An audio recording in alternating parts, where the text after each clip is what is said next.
In the second year of Jehoash, son of Jehoahaz, king of Israel, Amaziah, son of Joash, king of Judah, began to reign.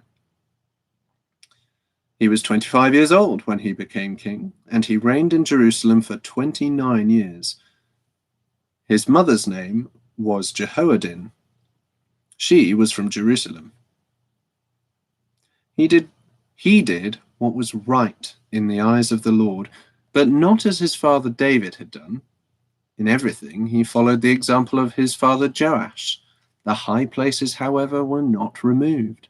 The people continued to offer sacrifices and burn incense there. After the kingdom was firmly in his grasp, he executed the officials who had murdered his father, the king. Yet he did not put the sons of the assassins to death in accordance with what is written in the book of the law of Moses, where the Lord commanded, "Fathers shall not be put to death for their children, nor children put to death for their fathers. Each is to die for his own sins." He was the one who defeated 10,000 Edomites in the Valley of Salt and captured Selah in battle, calling it Joktheel, the name it has to this day. Then Amaziah sent messengers to Jehoash, son of Jehoahaz, the son of Jehu, king of Israel, with the challenge, "Come, meet me face to face." But Jehoash, king of Israel, replied to Amaziah, king of Judah, "A thistle in Lebanon sent a message to a cedar in Lebanon, 'Give your daughter to my son in marriage.' Then a wild beast in Lebanon came along and trampled the thistle underfoot. You have indeed defeated Edom, and now you are arrogant. Glory in your victory, but stay at home. Why ask for trouble and cause your own downfall and that of Judah also?" Amaziah, however, would not listen, so Jehoash, king of Israel, attacked. He and Amaziah, king of Judah, faced each other at Beth Shemesh in Judah. Judah was routed by Israel, and every man fled to his home. Jehoash, king of Israel, captured Amaziah, king of Judah, the son of Joash, the son of Ahaziah, at Beth Shemesh. Then Jehoash went to Jerusalem and broke down the wall of Jerusalem from the Ephraim gate to the corner gate, a section about 600 feet long. He took all the gold and silver and all the articles found in the temple of the Lord and in the treasuries of the royal palace. He also took hostages and returned to Samaria.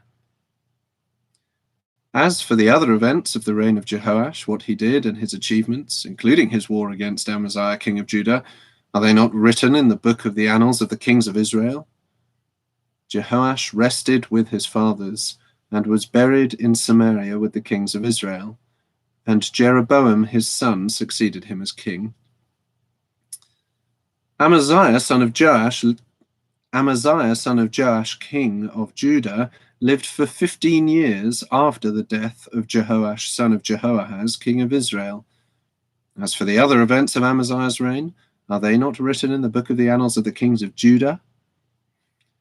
They conspired against him in Jerusalem, and he fled to Lachish. But they sent men after him to Lachish and killed him there.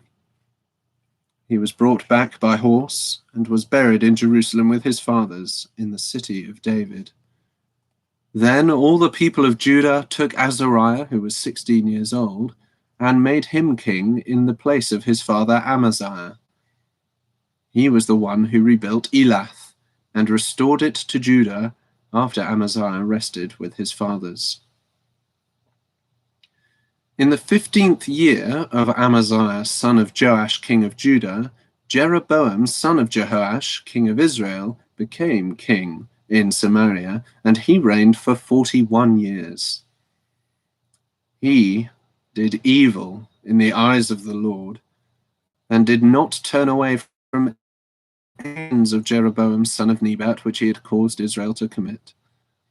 He was the one who restored the boundaries of Israel from Lebo Hamath to the Sea of the Arabah, in accordance with the word of the Lord, the God of Israel, spoken through his servant Jonah, son of Amittai, the prophet from Gath-hepher. The Lord had seen how bitterly everyone in Israel, whether slave or free, was suffering.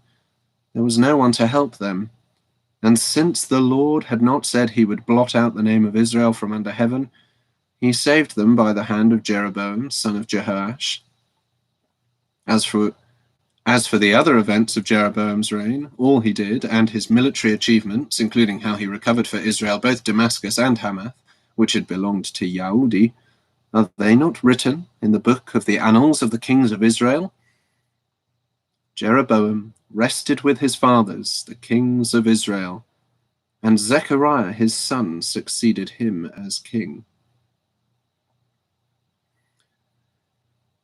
In the 27th year of Jeroboam, king of Israel, Azariah, son of Amaziah, king of Judah, began to reign.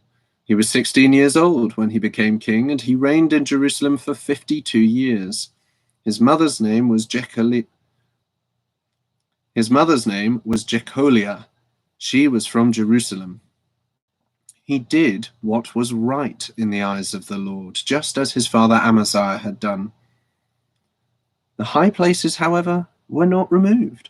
The people continued to offer sacrifices and burn incense there. The Lord afflicted the king with leprosy until the day he died, and he lived in a separate house. Jotham, the king's son, had charge of the palace and governed the people of the land. As for the other events of Azariah's reign and all he did, are they not written in the book of the annals of the kings of Judah? Azariah rested with his fathers and was buried near them in the city of David, and Jotham his son succeeded him as king. In the 38th year of Azariah, king of Judah, Zechariah, son of Jeroboam, became king of Israel in Samaria, and he reigned for 6 months. He did evil in the eyes of the Lord, as his fathers had done. He did not turn away from the sins of Jeroboam, son of Nebat, which he had caused Israel to commit. Shallum, son of Jabesh, conspired against Zechariah. He attacked him in front of the people, assassinated him, and succeeded him as king. The other events of Zechariah's reign are written in the book of the annals of the kings of Israel.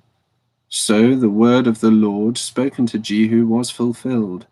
Your descendants will sit on the throne of Israel to the 4th generation.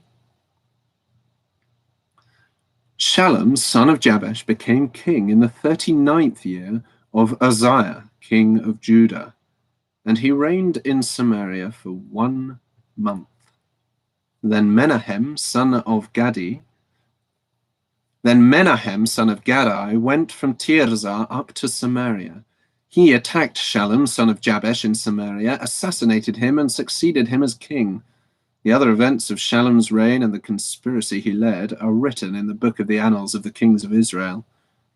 At that time, Menahem, starting out from Tirzah, attacked Tifsah and everyone in the city and its vicinity, because they refused to open their gates. He sacked Tifsah and ripped open all the pregnant women. In the 39th year of Azariah, king of Judah, Menahem, son of Gadi, became king of Israel, and he reigned in Samaria for 10 years. He did evil in the eyes of the Lord. During his entire reign, he did not turn away from the sins of Jeroboam, son of Nebat, which he had caused Israel to commit.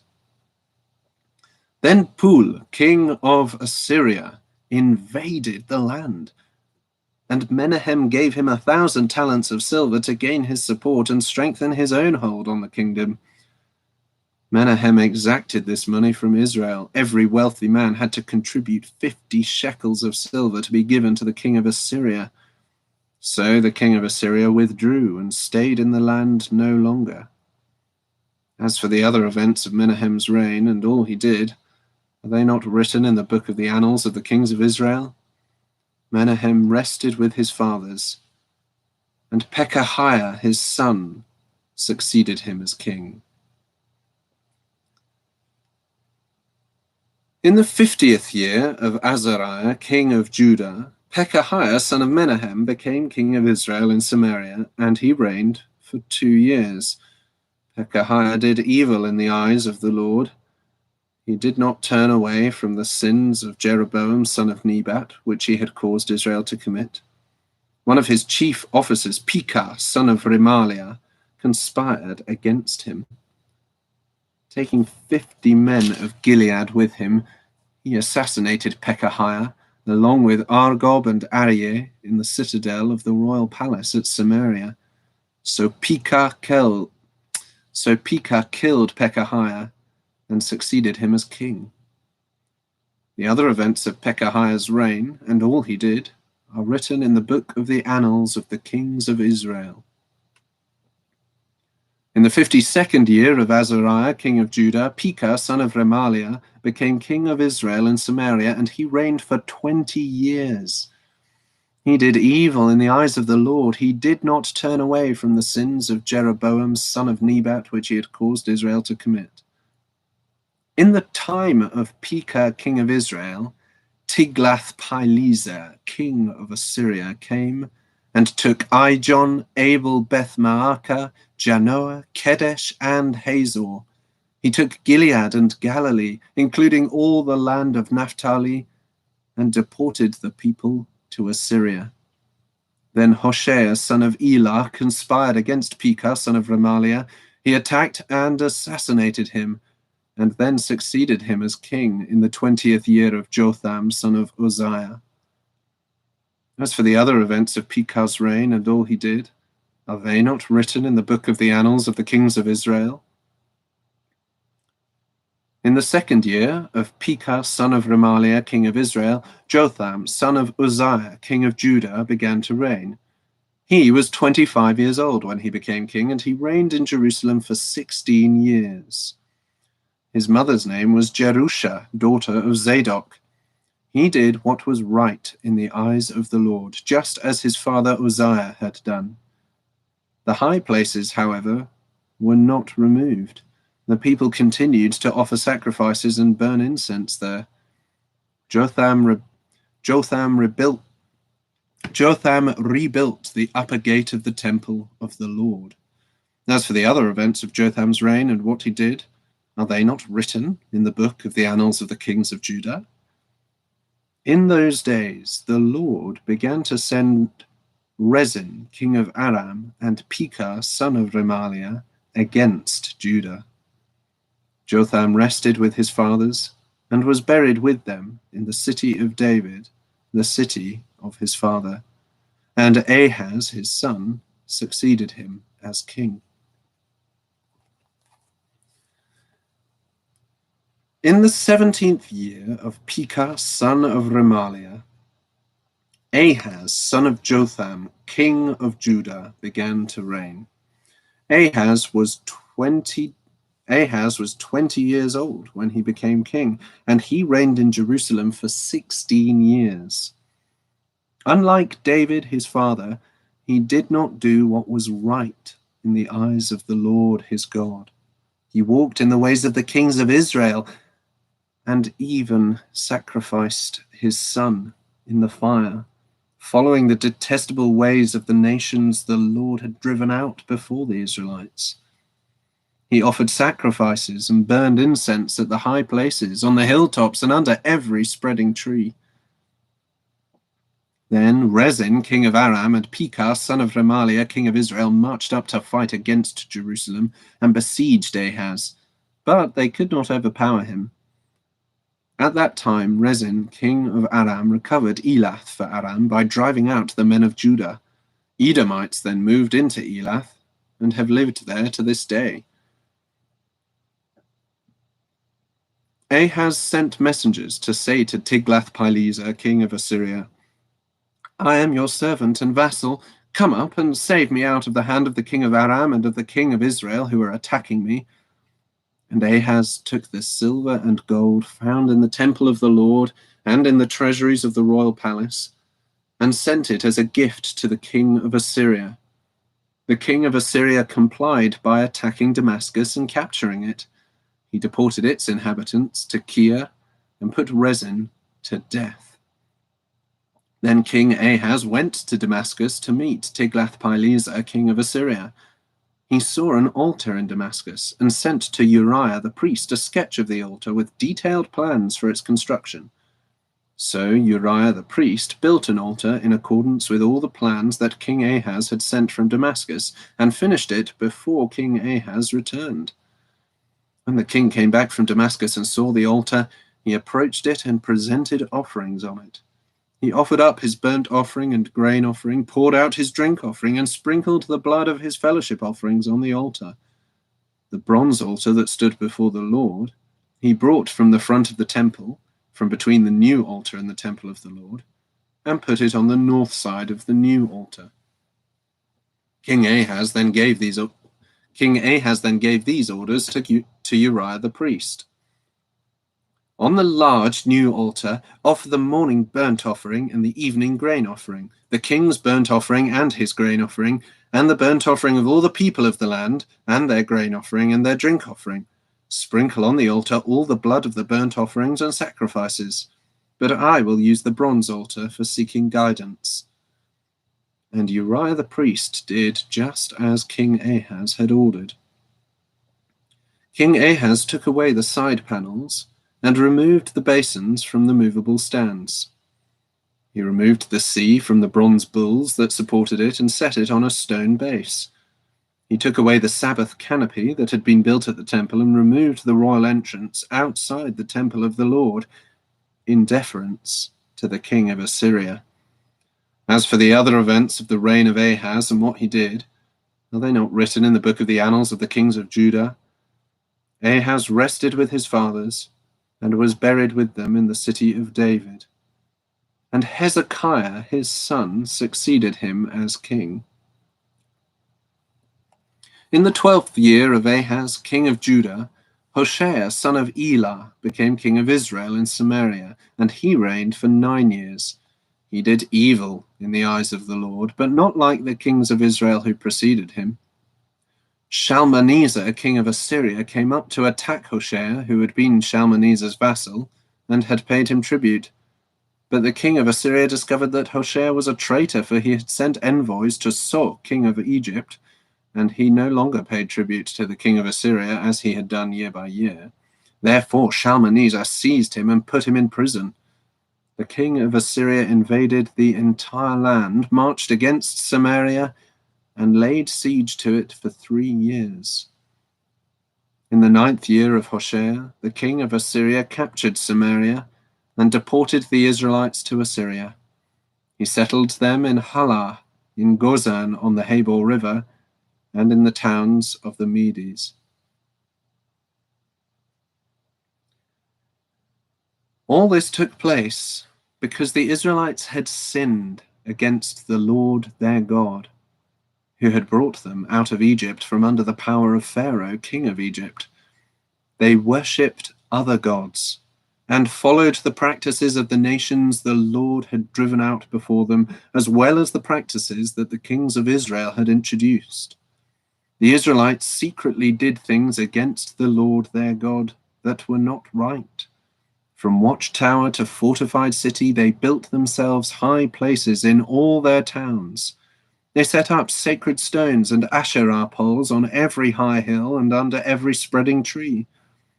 At every high place they burned incense, as the nations whom the Lord had driven out before them had done. They did wicked things that provoked the Lord to anger. They worshipped idols, though the Lord had said, "You shall not do this." The Lord warned Israel and Judah through all his prophets and seers. Turn from your evil ways. Observe my commands and decrees in accordance with the entire law that I commanded your fathers to obey, and that I delivered to you through my servants, the prophets. But they would not listen, and were as stiff-necked as their fathers, who did not trust in the Lord their God. They rejected his decrees and the covenant he had made with their fathers and the warnings he had given them. They followed worthless idols and themselves became worthless. They imitated the nations around them, although the Lord had ordered them, "Do not do as they do." And they did the things the Lord had forbidden them to do. They forsook all the commands of the Lord their God and made for themselves 2 idols cast in the shape of calves and an Asherah pole. They bowed down to all the starry hosts, and they worshipped Baal. They sacrificed their sons and daughters in the fire. They practiced divination and sorcery and sold themselves to do evil in the eyes of the Lord, provoking him to anger. So the Lord was very angry with Israel and removed them from his presence. Only the tribe of Judah was left, and even Judah did not keep the commands of the Lord, their God. They followed the practices Israel had introduced. Therefore the Lord rejected all the people of Israel. He afflicted them and gave them into the hands of plunderers until he thrust them from his presence. When he tore Israel away from the house of David, they made Jeroboam son of Nebat their king. Jeroboam enticed Israel away from following the Lord and caused them to commit a great sin.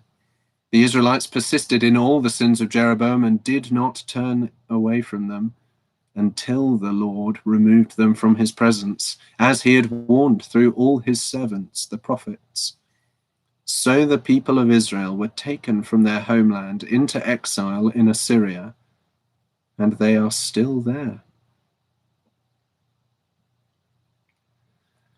The king of Assyria brought people from Babylon, Cuthah, Ava, Hamath, and Sepharvaim, and settled them in the towns of Samaria to replace the Israelites.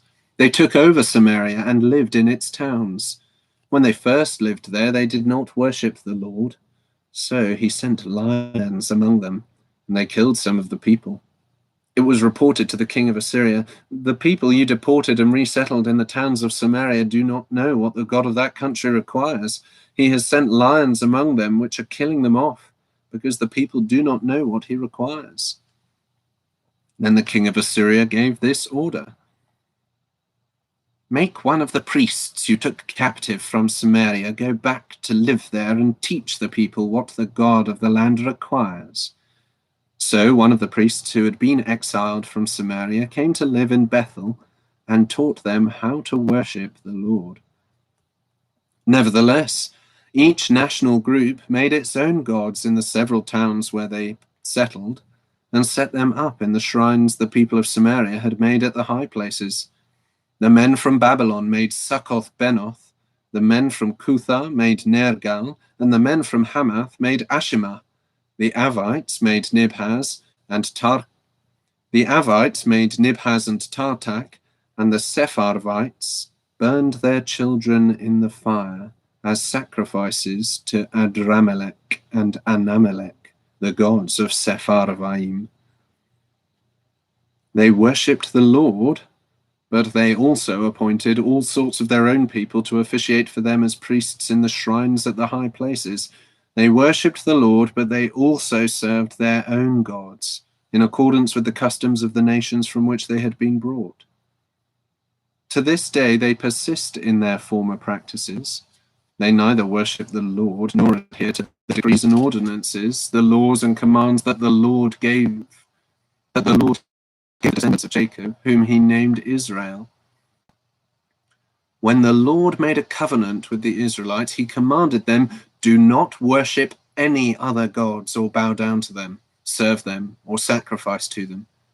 But the Lord, who brought you up out of Egypt with mighty power and outstretched arm, is the one you must worship. To him you shall bow down, and to him offer sacrifices. You must always be careful to keep the decrees and ordinances, the laws and commands he wrote for you. Do not worship other gods. Do not forget the covenant I have made with you, and do not worship other gods. Rather, worship the Lord, your God. It is he who will deliver you from the hand of all your enemies." They would not listen, however, but persisted in their former practices. Even while these people were worshipping the Lord, they were serving their idols. To this day, their children and grandchildren continue to do as their fathers did. In the 3rd year of Hoshea, son of Elah, king of Israel, Hezekiah, son of Ahaz, king of Judah, began to reign. He was 25 years old when he became king, and he reigned in Jerusalem for 29 years. His mother's name was Abijah, daughter of Zechariah. He did what was right in the eyes of the Lord, just as his father David had done. He removed the high places, smashed the sacred stones, and cut down the Asherah poles. He broke into pieces the bronze snake Moses had made, for up to that time the Israelites had been burning incense to it. It was called Nehushtan. Hezekiah trusted in the Lord, the God of Israel. There was no one like him among all the kings of Judah, either before him or after him.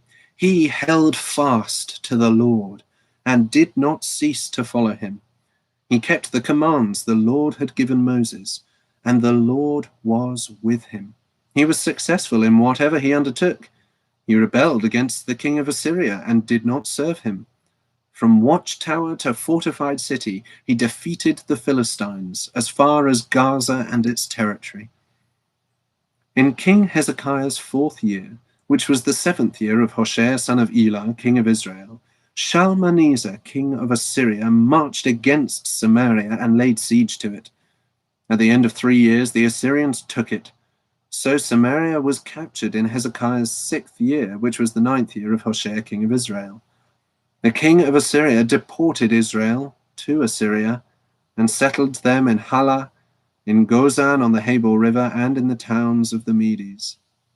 This happened because they had not obeyed the Lord their God, but had violated his covenant, all that Moses, the servant of the Lord, commanded. They neither listened to the commands nor carried them out. In the 14th year of King Hezekiah's reign, Sennacherib, king of Assyria, attacked all the fortified cities of Judah and captured them. So Hezekiah, king of Judah, sent this message to the king of Assyria at Lachish: I have done wrong. Withdraw from me, and I will pay whatever you demand. Withdraw from me, and I will pay whatever you demand of me. The king of Assyria exacted from Hezekiah, king of Judah, 300 talents of silver and 30 talents of gold. So Hezekiah gave him all the silver that was found in the temple of the Lord and in the treasuries of the royal palace. At this time, Hezekiah, king of Judah, stripped off the gold with which he had covered the doors and doorposts of the temple of the Lord and gave it to the king of Assyria. The king of Assyria sent his supreme commander, his chief officer, and his field commander with a large army from Lachish to King Hezekiah at Jerusalem. They came up to Jerusalem and stopped at the aqueduct of the upper pool on the road to the washerman's field. They called for the king. And Eliakim, son of Hilkiah, the palace administrator, Shebna the secretary, and Joah, son of Asaph the recorder, went out to him. The field commander said to them, Tell Hezekiah, this is what the great king, the king of Assyria, says. On what are you basing this confidence of yours?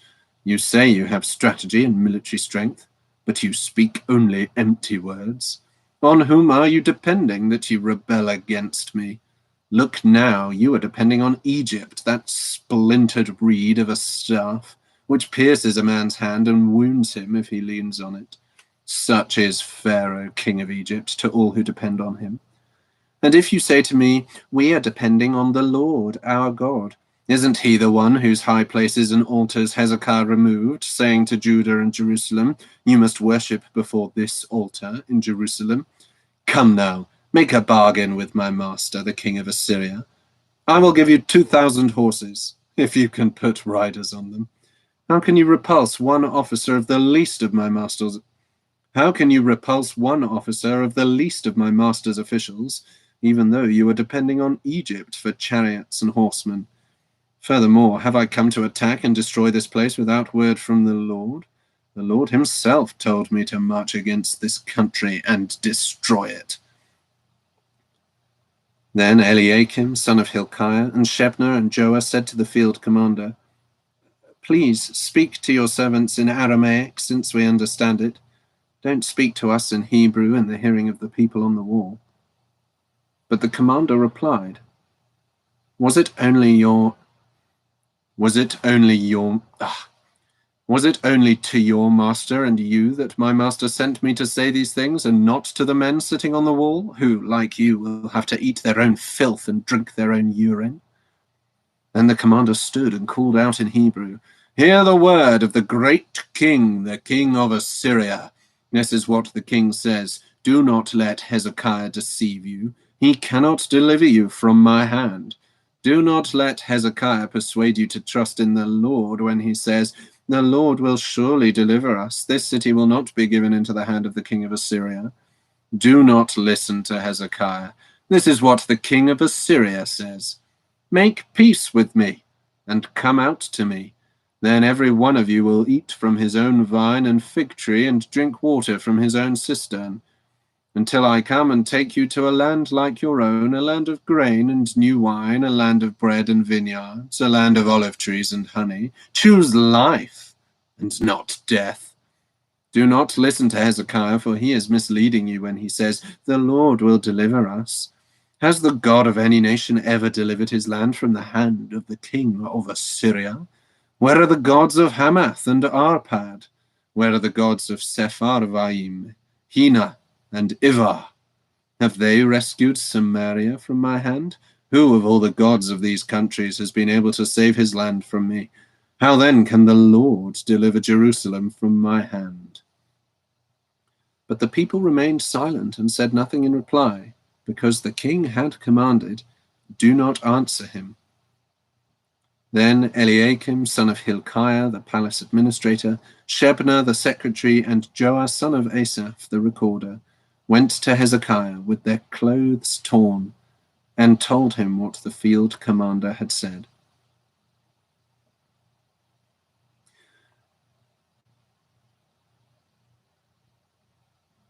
When King Hezekiah heard this, he tore his clothes and put on sackcloth, and went into the temple of the Lord.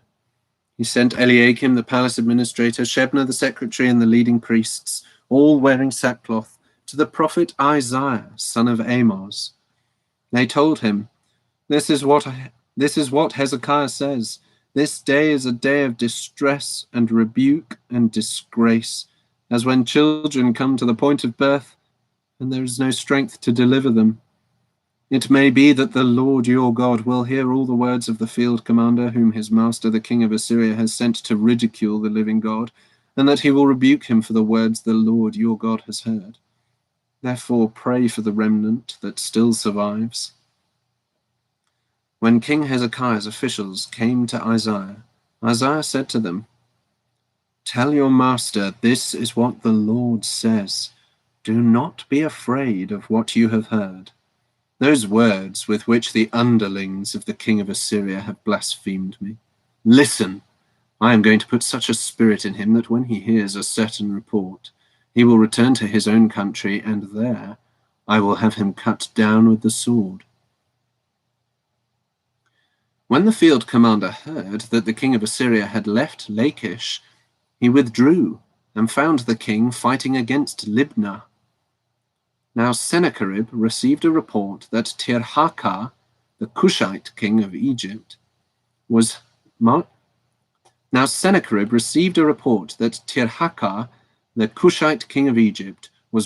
out to fight against him. So he again sent messengers to Hezekiah with this word. Say to Hezekiah, king of Judah, do not let the God you depend on deceive you when he says, Jerusalem will not be handed over to the king of Assyria. Surely you have heard what the kings of Assyria have done to all the countries, destroying them completely. And will you be delivered? Did the gods of the nations that were destroyed by my forefathers deliver them, the gods of Gozan, Haran, Rezeph, and the people of Eden who were in Tel Assar? Where is the king of Hamath, the king of Arpad, the king of the city of Sepharvaim, or of Hena, or Ivah? Hezekiah received the letter from the messengers and read it. Then he went up to the temple of the Lord and spread it out before the Lord. And Hezekiah prayed to the Lord, O Lord, God of Israel, enthroned between the cherubim, you alone are God over all the kingdoms of the earth. You have made heaven and earth. Give ear, O Lord, and hear. Open your eyes, O Lord, and see. Listen to the words Sennacherib has sent to insult the living God. It is true, O Lord, that the Assyrian kings have laid waste these nations and their lands. They have thrown their gods into the fire and destroyed them, for they were not gods, but only wood and stone, fashioned by men's hands. Now, O Lord, our God, deliver us from his hand, so that all kingdoms on earth may know that you alone, O Lord, are God. Then Isaiah, son of Amoz, sent a message to Hezekiah. This is what the Lord, the God of Israel, says. I have heard your prayer concerning Sennacherib's. I have heard your prayer concerning Sennacherib, king of Assyria. This is the word that the Lord has spoken against him. The virgin daughter of Zion despises you and mocks you. The daughter of Jerusalem tosses her head as you flee. Who is it you have insulted and blasphemed? Against whom have you raised your voice and lifted your eyes in pride? Against the Holy One in Israel. Against the Holy One of Israel. By your messengers you have heaped insults on the Lord, and you have said, with my many chariots I have ascended the heights of the mountains, the utmost heights of Lebanon. I have cut down its tallest cedars, the choicest of its pines. I have reached its remotest parts, the finest of its forests. I have dug wells in foreign lands and drunk the water there. With the soles of my feet I have dried up all the streams of Egypt. Have you not heard? Long ago I ordained it. In days of old I planned it. Now I have brought it to pass, that you have turned fortified cities into piles of stone. Their people, drained of power, are dismayed and put to shame. They are like plants in the field, like tender green shoots, like grass sprouting on the roof, scorched before it grows up. But I know where you stay and when you come and go, and how you rage against me. Because you rage against me and your insolence has reached my ears, I will put my hook in your nose and my bit in your mouth, and I will make you return by the way you came. This will be the sign for you, O Hezekiah. This year you will eat what grows by itself, and the second year what springs from that. But in the third year sow and reap, plant vineyards and eat their fruit. Once more a remnant of the house of Judah will take root below and bear fruit above. For out of Jerusalem will come a remnant, and out of Mount Zion a band of survivors. The zeal of the Lord Almighty will accomplish this. Therefore, this is what the Lord says concerning the king of Assyria. He will not enter this city or shoot an arrow here. He will not come before it with shield or build a siege ramp against it. By the way that he came, he will return. He will not enter this city, declares the Lord. I will defend this city and save it, for my sake and for the sake of David, my servant. That night, the angel of the Lord went out and put to death 185,000 men in the Assyrian camp. When the people got up the next morning, there were all the dead bodies.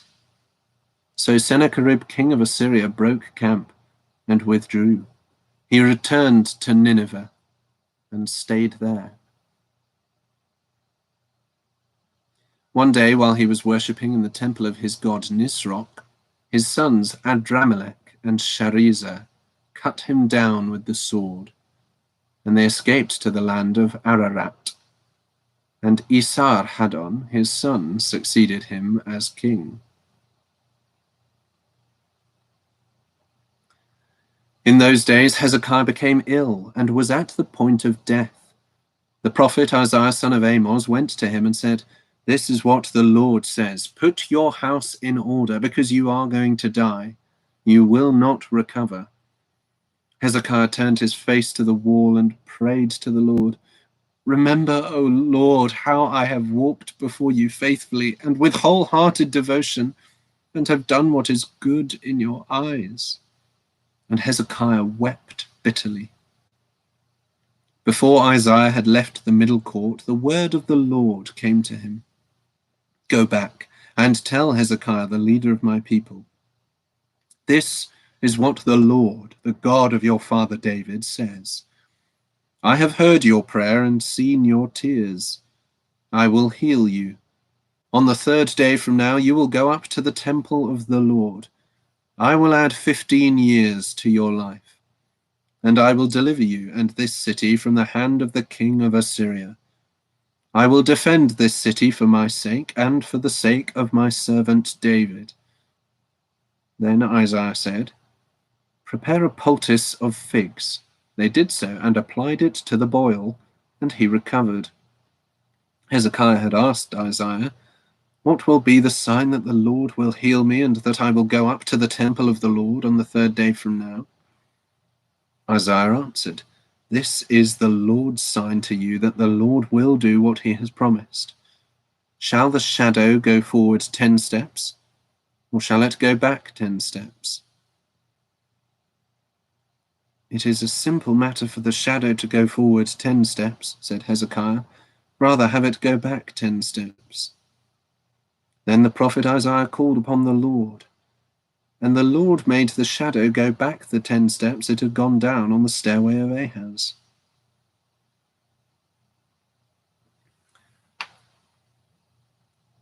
At that time, Merodach-Baladan, son of Baladan, king of Babylon, sent Hezekiah letters and a gift, because he had heard of Hezekiah's illness. Hezekiah received the messengers and showed them all that was in his storehouses, the silver, the gold, the spices, and the fine oil, his armory, and everything found among his treasures. There was nothing in his palace or in all his kingdom that Hezekiah did not show them. Then Isaiah the prophet went to King Hezekiah and asked, what did those men say, and where did they come from? From a distant land, Hezekiah replied. They came from Babylon. The prophet asked, what did they see in your palace? They saw everything in my palace, Hezekiah said. There is nothing among my treasures that I did not show them. Then Isaiah said to Hezekiah, hear the word of the Lord.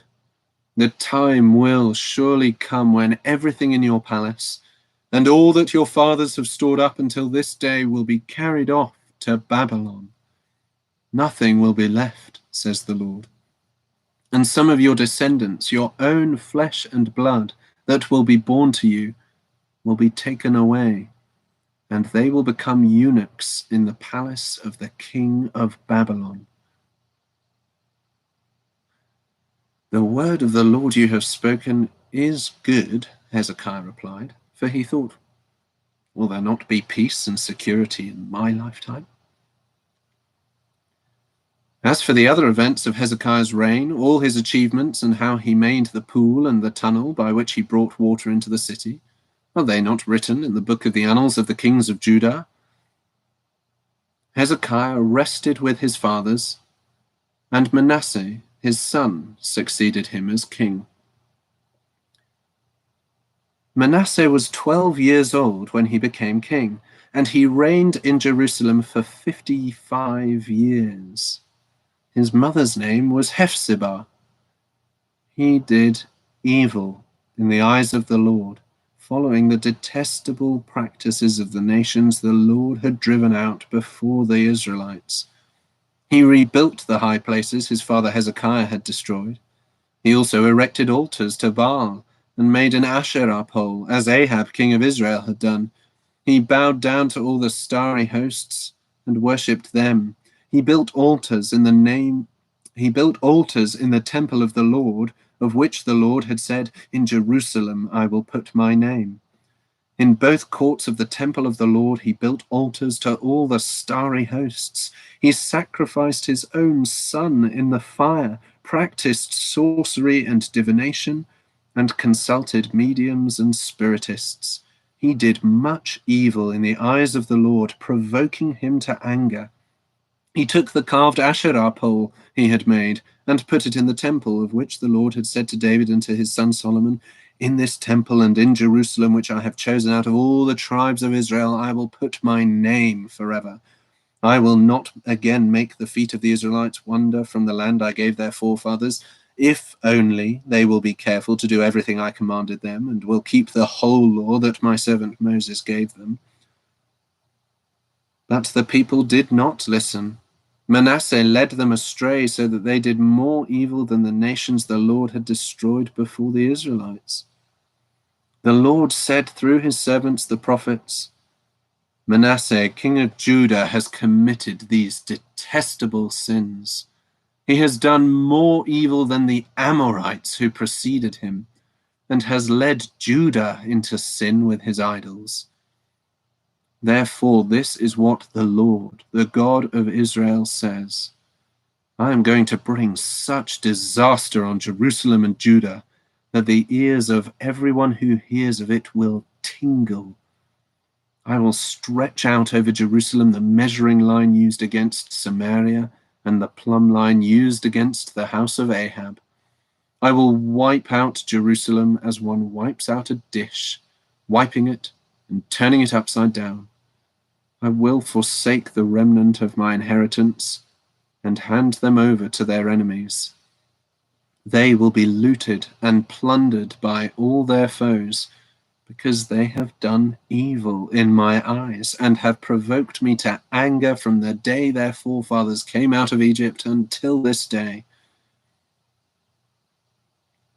Moreover, Manasseh also shed so much innocent blood that he filled Jerusalem from end to end, besides the sin that he had caused Judah to commit, so that they did evil in the eyes of the Lord. As for the other events of Manasseh's reign and all he did, including the sin he committed, are they not written in the book of the annals of the kings of Judah? Manasseh rested with his fathers and was buried in his palace garden, the garden of Uzzah. And Amon his son succeeded him as king. Amon was 22 years old when he became king, and he reigned in Jerusalem for 2 years. His mother's name was Meshullemeth, daughter of Haruz. She was from Jotbah. He did evil in the eyes of the Lord, as his father Manasseh had done. He walked in all the ways of his father. He worshipped the idols his father had worshipped and bowed down to them. He forsook the Lord, the God of his fathers, and did not walk in the way of the Lord. Amon's officials conspired against him and assassinated the king in his palace. Then the people of the land killed all who had plotted against King Amon, and they made Josiah his son, and they made Josiah his son king in his place. As for the other events of Amon's reign and what he did, are they not written in the book of the annals of the kings of Judah? He was buried in his grave in the garden of Uzzah, and Josiah his son succeeded him as king. Josiah was 8 years old when he became king, and he reigned in Jerusalem for 31 years. His mother's name was Jedidah, daughter of Adiah. She was from Bozkath. He did what was right in the eyes of the Lord, and walked in all the ways of his father David, not turning aside to the right or to the left. In the 18th year of his reign, King Josiah sent the secretary, Shaphan, son of Azaliah, the son of Meshullam, to the temple of the Lord. He said, Go up to Hilkiah, the high priest, and make him get ready the money that has been brought into the temple of the Lord, which the doorkeepers have collected from the people.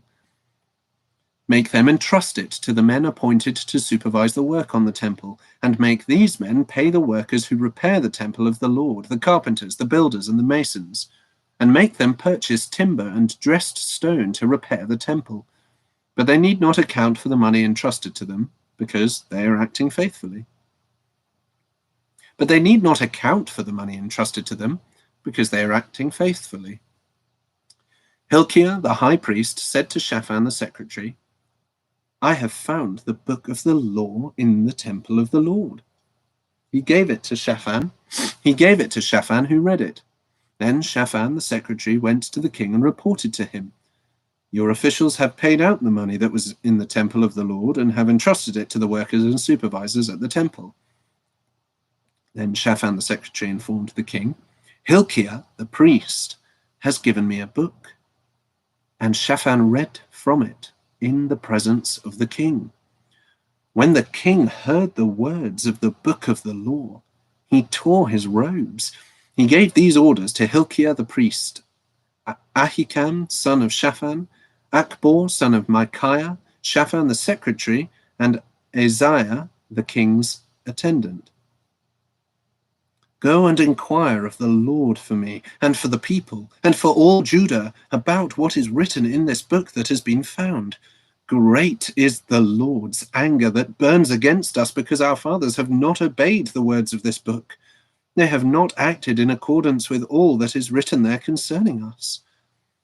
Hilkiah the priest, Ahikam, Akbor, Shaphan, and Isaiah went to speak to the prophetess Huldah, who was the wife of Shallum, son of Tikvah, the son of Harhas, keeper of the wardrobe.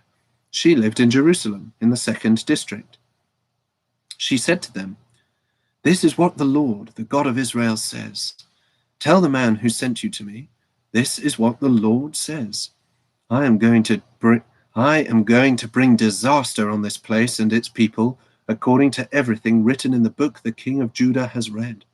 Because they have forsaken me and burned incense to other gods and provoked me to anger by all the idols their hands have made, my anger will burn against this place and will not be quenched. Tell the king of Judah who sent you to inquire of the Lord, this is what the Lord, the God of Israel, says concerning the words you heard. Because your heart was responsive, and you humbled yourself before the Lord when you heard what I have spoken against this place and its people, that they would become accursed and laid waste, and because you tore your robes and wept in my presence, I have heard you, declares the Lord. Therefore I will gather you to your fathers, and you will be buried in peace. Your eyes will not see all the disaster I am going to bring on this place." So they took her answer back to the king. Then the king called together all the elders of Judah and Jerusalem. He went up to the temple of the Lord with the men of Judah, the people of Jerusalem, the priests and the prophets, all the people from the least to the greatest. He read in their hearing all the words of the book of the covenant, which had been found in the temple of the Lord. The king stood by the pillar and renewed the covenant in the presence of the Lord, to follow the Lord and keep his commands, regulations, and decrees with all his heart and all his soul, thus confirming the words of the covenant written in this book. Then all the people pledged themselves to the covenant. The king ordered Hilkiah the high priest, the priests next in rank, and the doorkeepers to remove from the temple of the Lord all the articles made for Baal and Asherah and all the starry hosts. He burned them outside Jerusalem in the fields of the Kidron Valley and took the ashes to Bethel. He did away with the pagan priests appointed by the kings of Judah to burn incense on the high places of the towns of Judah and on those around Jerusalem, those who burned incense to Baal, to the sun and moon, to the constellations, and to all the starry hosts. He took the Asherah pole from the temple of the Lord to the Kidron Valley outside Jerusalem and burned it there. He ground it to powder and scattered the dust over the graves of the common people.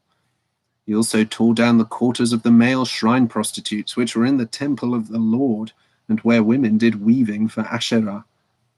Josiah brought all the priests from the towns of Judah and desecrated the high places, from Geba to Beersheba, where the priests had burned incense.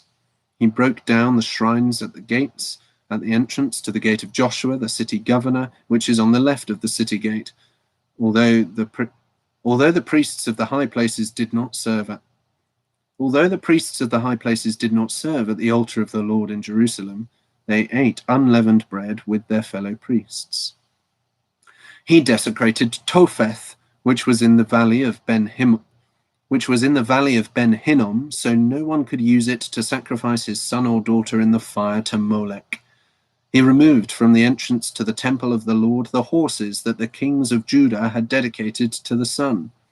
They were in the court near the room of an official named Nathan-Melech. Josiah then burned the chariots dedicated to the sun. He pulled down the altars the kings of Judah had erected on the roof near the upper room of Ahaz, and the altars Manasseh had built in the two courts of the temple of the Lord. He removed them from there, smashed them to pieces, and threw the rubble into the Kidron Valley. The king also desecrated the high places that were east of Jerusalem on the south of the Hill of Corruption, the one Solomon king of Israel had built for Ashtoreth, the vile goddess of the Sidonians, for Chemosh, the vile god of Moab, and for Molech, the detestable god of the people of Ammon. Josiah smashed the sacred stones and cut down the Asherah poles and covered the sites with human bones. Even the altar at Bethel, the high place made by Jeroboam son of Nebat, who had caused Israel to sin, even that altar and high place he demolished. He burned the high place and ground it to powder, and burned the Asherah pole also. Then Josiah looked around, and when he saw the tombs that were there on the hillside, he had the bones removed from them and burned on the altar to defile it, in accordance with the word of the Lord proclaimed by the man of God who foretold these things. The king asked, "What is that tombstone I see?" The men of the city said, "It marks the tomb of the man of God who came from Judah and pronounced against the altar of Bethel the very things you have done to it." "Leave it alone," he said. "Don't let anyone disturb his bones." So they spared his bones and those of the prophet who had come from Samaria. Just as he had done at Bethel, Josiah removed and defiled all the shrines at the high places that the kings of Israel had built in the towns of Samaria that had provoked the Lord to anger. Josiah slaughtered all the priests of those high places on the altars and burned human bones on them. Then he went back to Jerusalem. The king gave this order to all the people: "Celebrate the Passover to the Lord your God, as it is written in this book of the covenant." Not since the days of the judges who led Israel, nor throughout the days of the kings of Israel and the kings of Judah, had any such Passover been observed. But in the 18th year of King Josiah, this Passover was celebrated to the Lord in Jerusalem.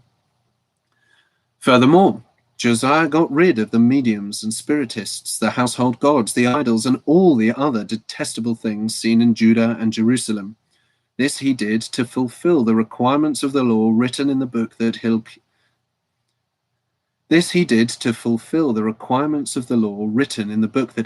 the priest had discovered in the temple of the Lord. Neither before nor after Josiah was there a king like him who turned to the Lord as he did, with all his heart and with all his soul and with all his strength, in accordance with all the law of Moses. Nevertheless, the Lord did not turn away from the heat of his fierce anger, which burned against Judah because of all that Manasseh had done to provoke him to anger. So the Lord said, "I will remove Judah also from my presence, as I removed Israel, and I will reject Jerusalem, the city I chose, and this temple about which I said, there shall my name be." As for the other events of Josiah's reign and all he did, are they not written in the book of the annals of the kings of Judah? While Josiah was king, Pharaoh Necho, king of Egypt, went up to the Euphrates River to help the king of Assyria. King Josiah marched out to meet him in battle, but Necho faced him and killed him at Megiddo. Josiah's servants brought his body in a chariot from Megiddo to Jerusalem and buried him in his own tomb. And the people of the land took Jehoahaz, son of Josiah, and anointed him and made him king in place of his father. Jehoahaz was 23 years old when he became king, and he reigned in Jerusalem for 3 months. His mother's name was Hamutal, daughter of Jeremiah. She was from Libnah. He did evil in the eyes of the Lord, just as his fathers had done. Pharaoh Necho put him in chains at Riblah in the land of Hamath, so that he might not reign in Jerusalem, and he imposed on Judah a levy of 100 talents of silver and a talent of gold. Pharaoh Necho made Eliakim, son of Josiah, king in place of his father Josiah, and changed Eliakim's name to Jehoiakim. But he took Jehoahaz and carried him off to Egypt, and there he died. Jehoiakim paid Pharaoh Necho the silver and gold Jehoiakim paid Pharaoh Necho the silver and gold he demanded. In order to do so, he taxed the land and exacted the silver and gold from the people of the land according to their assessments. Jehoiakim was 25 years old when he became king, and he reigned in Jerusalem for 11 years. His mother's name was Zebedah, daughter of Pedaiah. She was from Rumah, and he did evil in the eyes of the Lord, just as his fathers had done. During Jehoiakim's reign, Nebuchadnezzar, king of Babylon, invaded the land, and Jehoiakim became his vassal for 3 years. But then he changed his mind and rebelled against Nebuchadnezzar. The Lord sent Babylonian, Aramaean, Moabite, and Ammonite raiders against him. He sent them to destroy Judah in accordance with the word of the Lord proclaimed by his servants the prophets.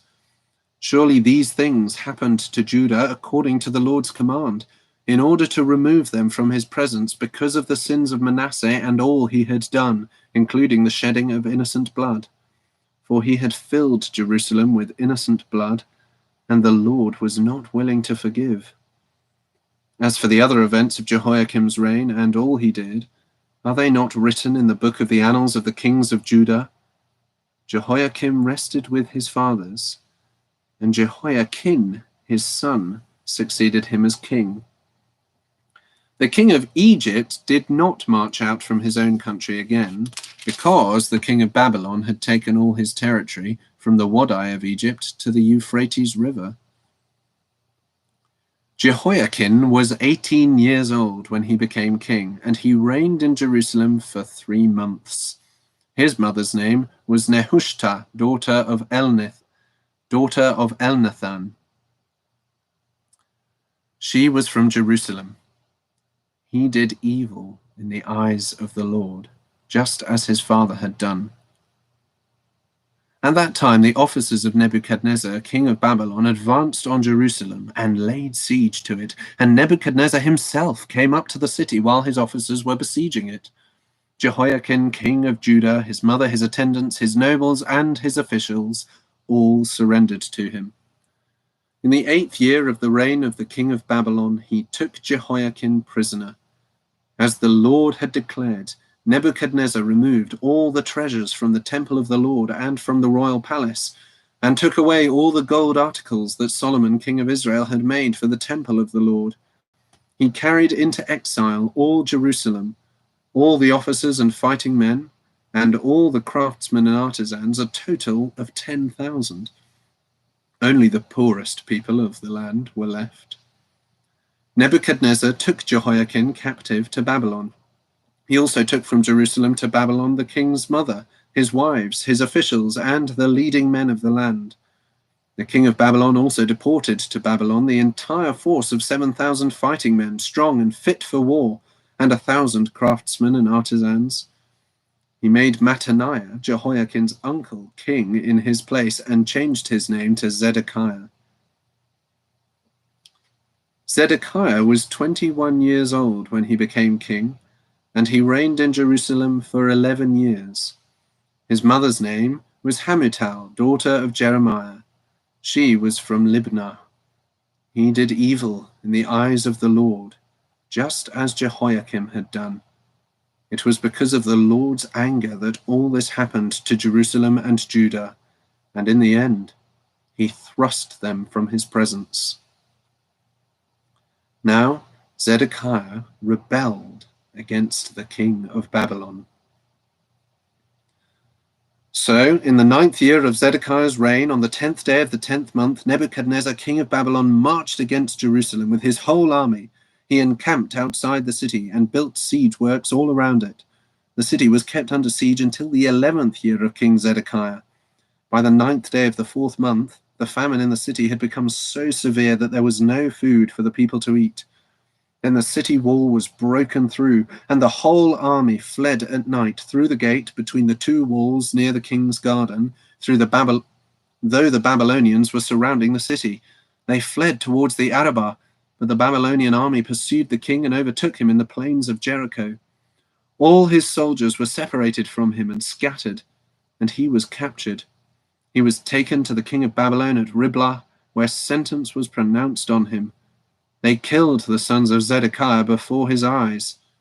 Then they put out his eyes, bound him with bronze shackles, and took him to Babylon. On the 7th day of the 5th month, in the 19th year of Nebuchadnezzar, king of Babylon,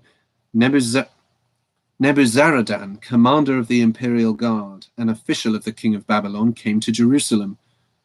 He set fire to the temple of the Lord, the royal palace, and all the houses of Jerusalem. Every important building he burned down. The whole Babylonian army, under the commander of the imperial guard, broke down the walls around Jerusalem.